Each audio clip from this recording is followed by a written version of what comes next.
So, I heard you were going to do a live reading of Shadows Rising. Yeah, well, you heard wrong. Well, how about you read it for me? I'm already like halfway through. I don't want to start from the No, beginning. that's okay. Just pick up where you left off. I'll just listen. Yeah? Yeah. Okay. He hadn't noticed that Flynn smelled as strongly of salt and soap as he did of whiskey, and the combination was intoxicating. His leather coat was warm to the touch, holding lingering sunlight and body heat. Holy smokes. Hold on. What? Okay, please proceed. Hey, it's Soul, and welcome back to another episode of Warcraft Weekly, the show that's about half as arousing as Henry Cavill building a computer. Did you see his cable management? Toss a coin to that, girlfriend.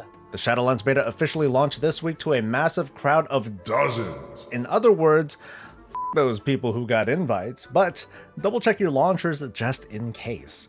Many of you might have already read up on the exhaustive coverage of the alpha and have seen what's freshly available in the beta. There's so much information, in fact, that's come out over the past week or two, that really it would be kind of misleading to try covering everything at the risk of overwhelming you and creating this false narrative. Now, what the heck does that mean? That he is being lazy. That I'm being lazy. No. There's a motive here. To do less work. To do less work. No. Although that's... well, okay, now that thought's in their head. Good going. But of course, we can't forget the valued patrons who are proof positive that my dork-ass way of presenting WoW news is valuable. Thanks to newcomers Richard and John and Horanth, and of course, the maniacs on our Twitch channel who keep the endless Brutosaur party endless. Let's get some of the smaller but still significant news out of the way. In preparations for the Shadowlands launch, Blizzard announced that each week a round of realm connections would be implemented. The first of many has begun, and well, it's definitely off to a walking start. Woo! We can expect connections to happen every week or two until the pre-patch, so check back often or take a glance over at Wowhead to see if your realm as you know it is going to sort of die. On Friday, game director Ian Hazzikostas hooked up with Preach in what I can't help but jokingly describe as a virtual cage match, thinly disguised as an interview.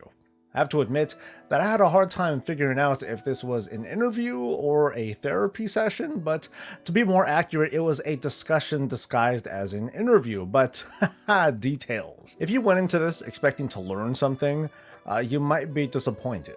In that context, very little was learned except to further polarize players between the so-called need to optimize and seeking to rediscover that sense of choice and identity. The one shining light came towards the end after Ian himself had to shift the conversation off of covenants, because otherwise then, well, that would have literally been the only thing that they talked about. Thankfully, it wasn't to evade Preach's mean left hook, but to bring up something that he wanted or hoped that he would get a chance to talk about: conduits. He addressed the obvious frustrations that come from destroying conduits as you replace them.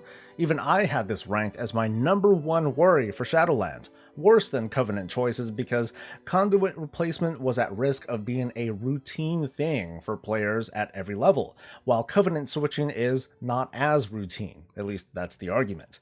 Knowing how frustrated the vocal community was, Blizzard went out of character to announce that destructible conduits will not be a thing in Shadowlands, but they're still discussing just how to address it.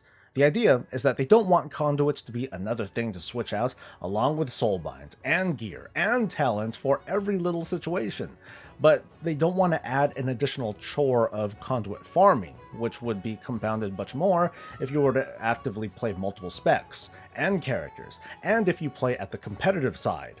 Hopefully we'll hear more about this soon as more conduits are being put into test. I'm going to talk a little bit more about this interview thing towards the end of the weekly, but let's talk beta. Ooh.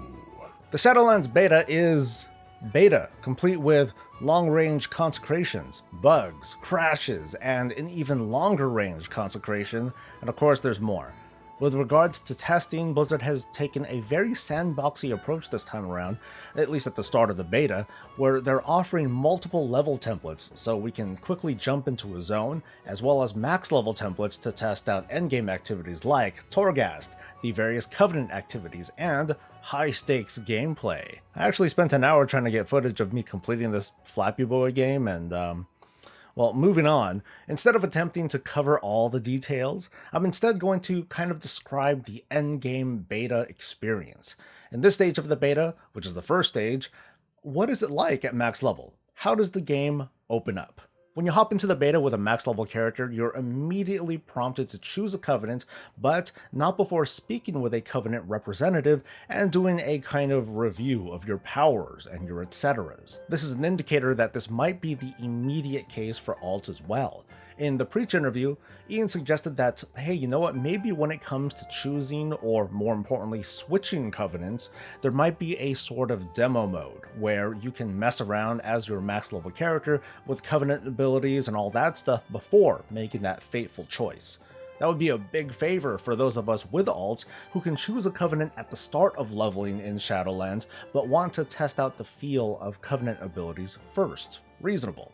Once you choose your Covenant, you're shuffled off to your Covenant Sanctum and go through all the pomp and circumstance of becoming a member of said Covenant, some of it more flashy than others.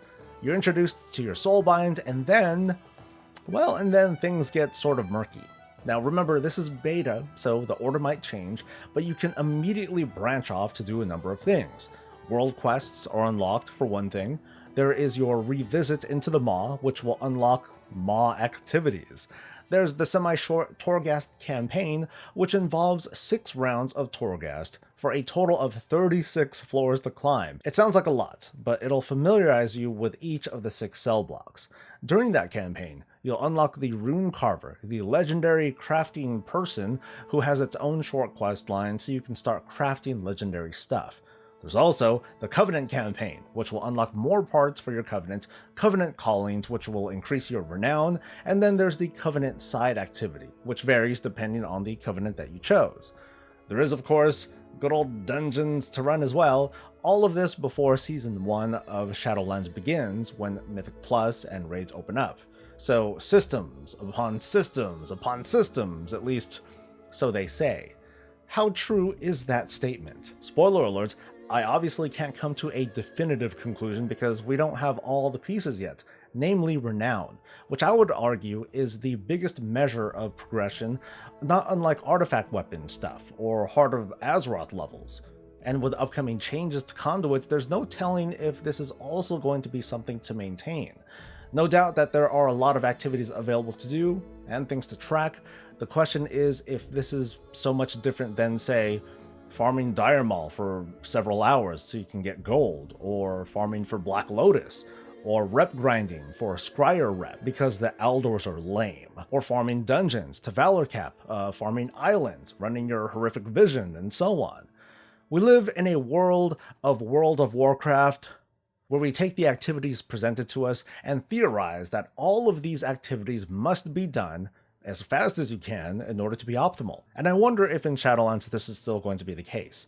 One of the big reasons why the answer might be a no is with Renown, which is the target that I have in my sights now that I have single-handedly solved the conduit problem. You are so very welcome.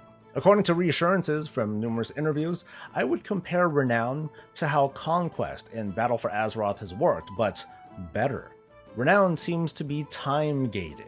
You can only get your Renown to only so high of a level each week, and to raise your Renown level, you simply complete these Covenant callings, and maybe some other activities too. Hopefully, these callings aren't going to be something like, oh, go complete 50 world quests, or something like that, but it could be something slightly more interesting like gather a certain kind of reagent, or gather anima for your Covenant, aka do at least some world quests. And we've learned that doing extra activities for your Covenant after capping Renown will earn you rewards that are more cosmetic in nature. Unlike artifact power and diminishing returns, Renown has a clear stopping point that leaves you with a choice to either go for those extra rewards or to just move on to something else. What's more, When it comes to alts or players who are on break, catching up on your Covenant Renown isn't going to be like PvP Conquest or Legendary Cloak ranks in 8.3, where you can catch up by hard farming activities without restrictions. Lots of fun. In Shadowlands, catch-up renown can come in chunks from activities that normally don't give renown, like, hey, that world quest reward over there, it's also going to give you a chunk of renown, or maybe you'll get another big chunk at the end of a dungeon run. And also to add, it looks like quests that will bring you to dungeons is back in kind of a nice way. So far it's there to offer you rep, and maybe there could be more. So it's an interesting evolution of catch-up coming in Shadowlands, catching up by doing the things that you're already doing anyway. So if Covenant Callings, aka Emissaries, are the extent of optimal farming, and Renown has a hard cap that's easy to catch up with, that leaves me with a lot more time on my hands to do whatever I feel like doing, like Torghast for legendary components and souls, running dungeons, powering up my Covenant, or simply not feeling too pressured to do so many things every day or every week. I don't know how important reputation is going to be in Shadowlands, but if Shadowlands Pathfinder is going to depend on Covenant Renown and not all the different Shadowlands reputations, it certainly feels like this expansion is going to be more relaxed from a maintenance standpoint. So in theory, what will we do when we log in each day? First, we'll check our Covenant Callings and Renown to see if we're caught up. And if you are, well, that covers a lot of ground, doesn't it? That's the equivalent of progressing through Shadowlands Pathfinder and maxing out your artifact weapon or Heart of Azeroth.